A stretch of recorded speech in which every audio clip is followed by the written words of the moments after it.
Hai semua, perkenalkan nama aku Karolin Fasir Rahman, biasa dipanggil Marlen.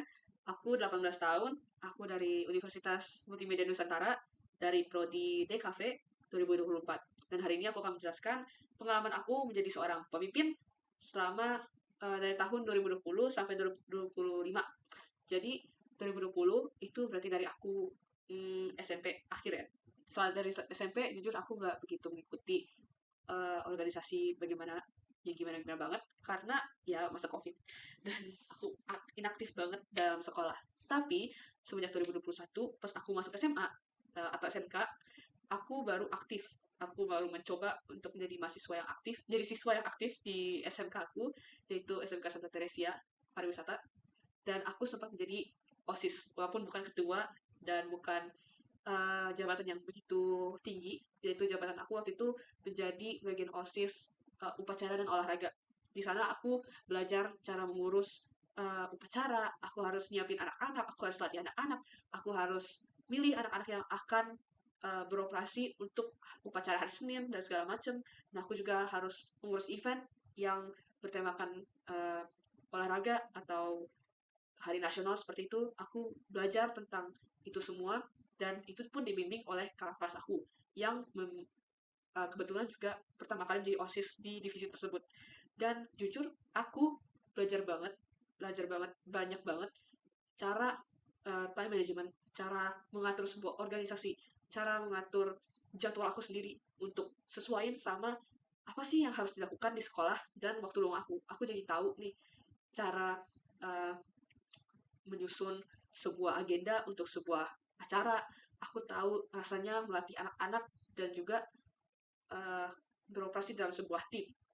Setelah itu, aku sempat ikut juga pada suara dan aku sempat ditarik menjadi bagian divisi visual kalau dibilangnya di UMN. Nah, di situ aku jadi divisi visual selama 2 tahun berturut-turut dan aku tahu nih rasanya cara aku harus terus-menerus asistensi kepada kakak-kakak pembimbing aku juga harus uh, ngobrol dan communication-nya itu harus harus apa ya, harus jelas gitu tiap kali aku harus asistensi dan segala macam. Dan aku jadi tahu cara mengurus sebuah sosial media juga. Setelah itu aku udah kelar SMK, udah lulus, masuklah aku ke UMN. Dan di UMN ini aku ikut teater katak dan juga Ultima Sonora. Tapi aku lebih aktif di teater kata sih. Nah, di teater kata ini aku ikut berbagai macam produksi. Sejauh ini aku ikut 2 produksi, inaugurasi dan juga mini kata. Di sana aku jadi anggota dan juga koor sekali di mini kata. Di anggota ini aku pertama kali menjadi anggota desain dan itu mengurus desain-desain Instagram, feed, dan story katak dan juga merch katak.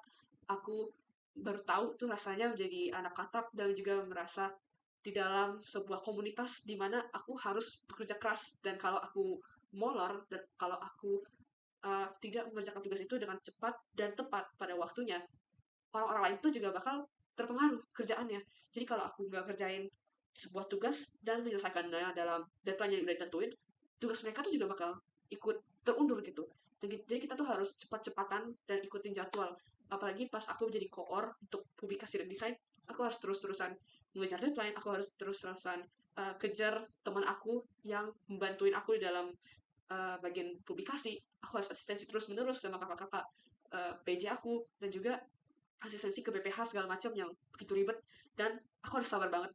Di situ aku belajar kita tuh menjadi seorang pemimpin harus sabar, harus tahu time management, kita harus tahu kapan untuk mulai mengerjakan sesuatu dan kapan itu harus selesai dan juga kita harus tahu uh, cara memimpin orang lain. Kita harus berkomunikasi dengan benar. Kita harus menggunakan kata-kata yang benar dan juga kita harus tahu nih uh, apa yang harus dijelaskan. Kita harus menjelaskan sesuatu kepada bawahan kita atau anak-anak kita dengan bahasa yang bisa mereka ngertiin. Karena kalau kita ngobrol ke mereka dan mereka nggak ngerti sama sekali, pasti pesan yang kita ingin sampaikan gak bakal tersampaikan dong. Dan mereka akan ya salah nangkep.